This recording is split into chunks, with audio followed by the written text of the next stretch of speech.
That description of the origins of the LCMS certainly emphasizes for me the surprising number of LCMS churches that were establishing themselves around the country.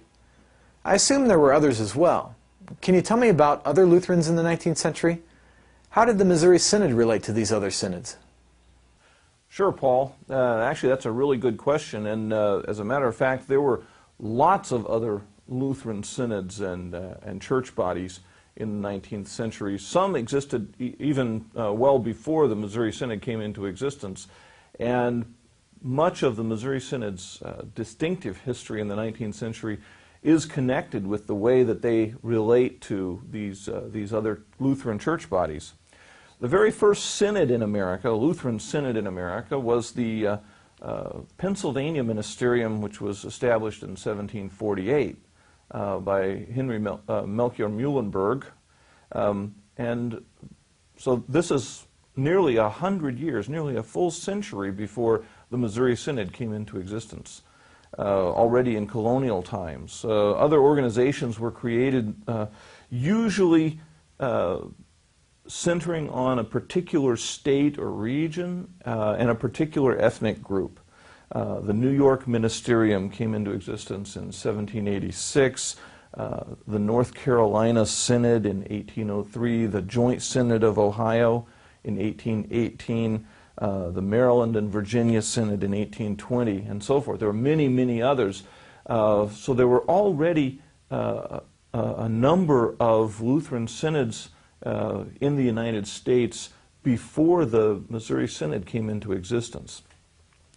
The first attempt to create anything like a national Lutheran body was the so-called General Synod of the Evangelical Lutheran Church in the USA, for obvious reasons called the General Synod for short. This was organized in 1820. Really, this was more of a federation of synods, of state and regional synods, than a single church body. But the General Synod represented the kind of American Lutheranism that had most clearly adapted to the American culture and prevailing theological climate. Did not really present a strong Lutheran profile. As a matter of fact, in its founding documents, the General Synod, although it used the name Lutheran in its own name, made no mention of the Bible or the Lutheran confessions at all. So there was clearly no explicit connection to any specific Lutheran body of doctrine.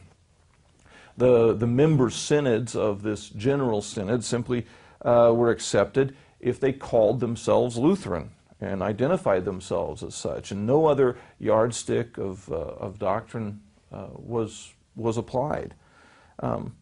Not all the members of this General Synod were happy with this arrangement, of course, and several church bodies that had initially been members withdrew.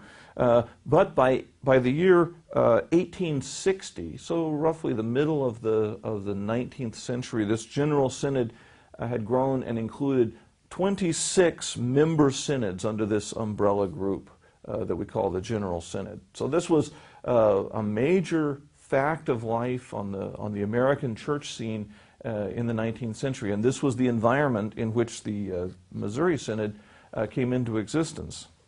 Now, as I said, the General Synod stood for the kind of American Lutheranism that was opposed by confessional groups such as the Missouri Synod.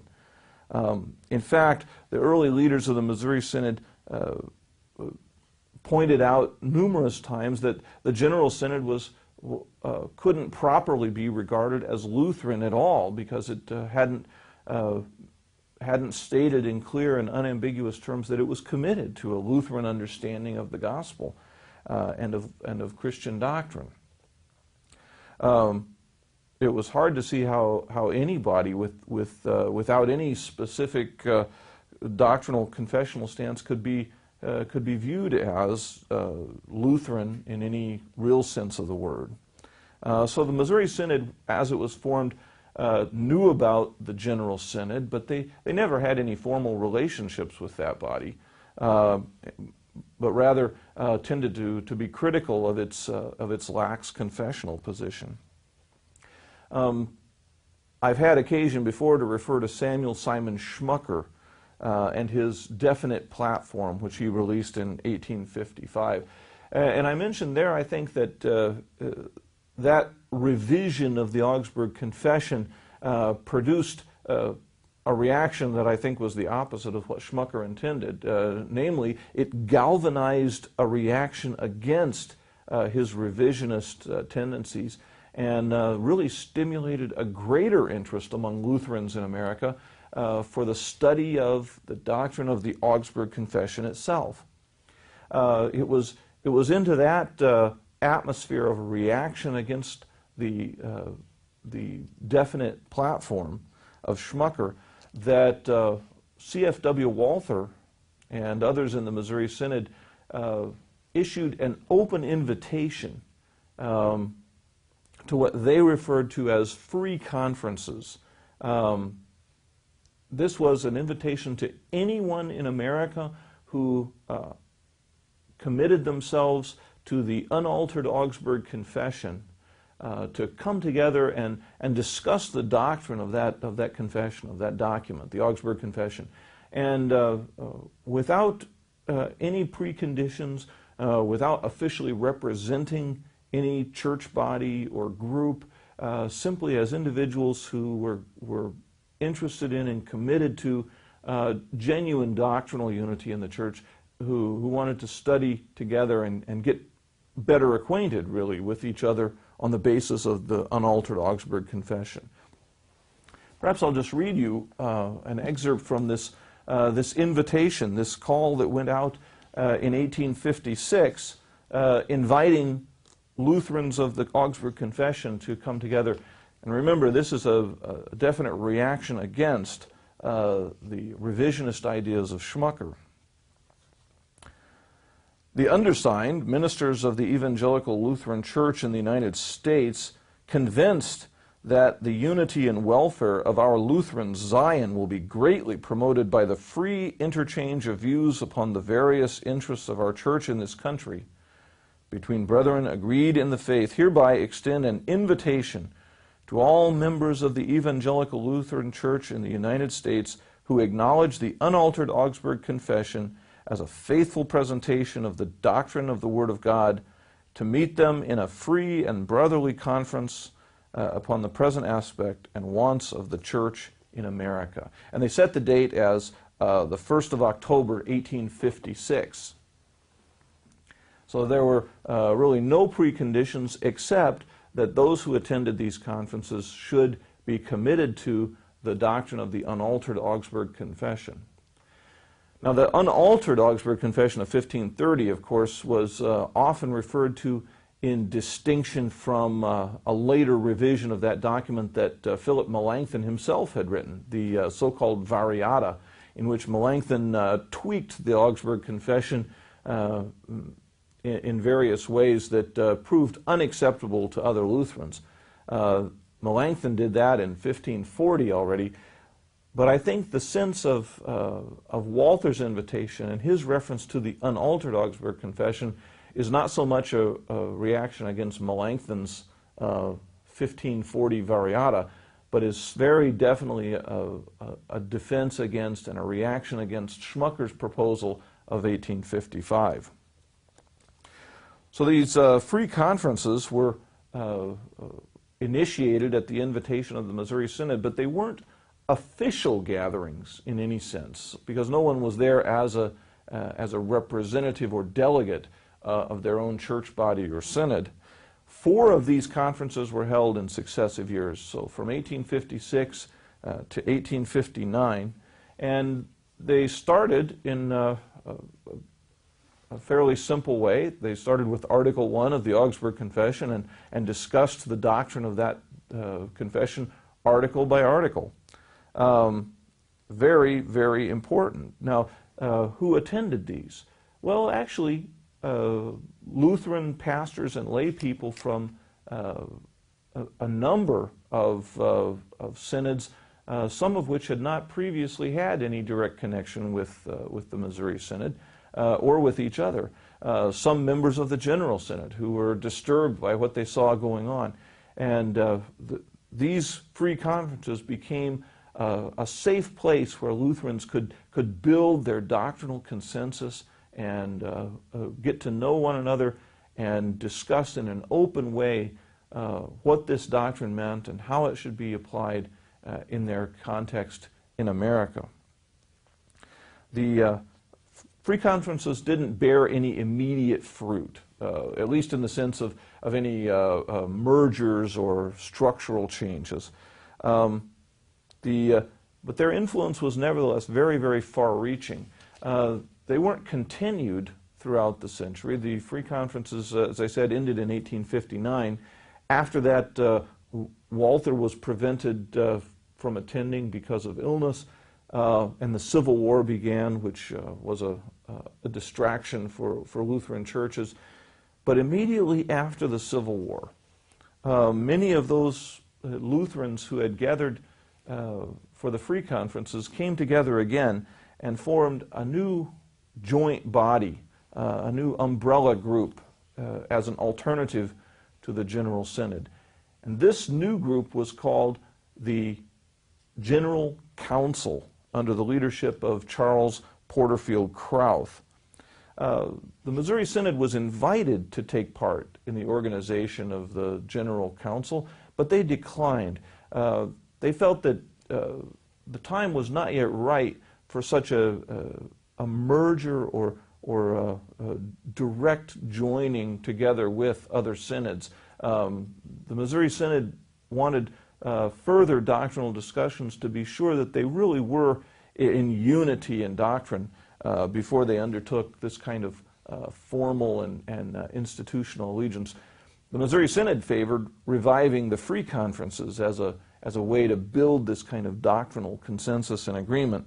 But the General Council went ahead with its organization and was undoubtedly a much stronger confessional body than was the General Synod. Even though it had committed itself to the doctrine of the Augsburg Confession, there were enough points of disagreement between the General Council and the Missouri Synod that the two bodies occasionally came into competition and conflict in various situations, especially in mission field, where pastors and missionaries from the General Council would be attempting to plant congregations in an area where the Missouri Synod was working, and vice versa. And this obviously led into some competition. In competitive situations, there's always a tendency to emphasize differences between the two groups rather than build a greater agreement and consensus. So there was mutual respect on both sides, but that didn't prevent it from leading to some tensions and arguments as well. The Missouri Synod continued relations with other Lutheran synods, and in particular, of course, those who were committed to a genuine, thorough doctrine of the gospel and a fully Lutheran confession and an unconditional subscription to the Lutheran confessions. And in 1872 formed yet a third large grouping of Lutheran synods. This one was called the Synodical Conference. So by 1872 then, there are really three large groupings of Lutherans. At one end of the spectrum you have the General Synod, founded in 1820, which represents what we've called American Lutheranism. That is a rather non-confessional view of what it means to be a Lutheran in America.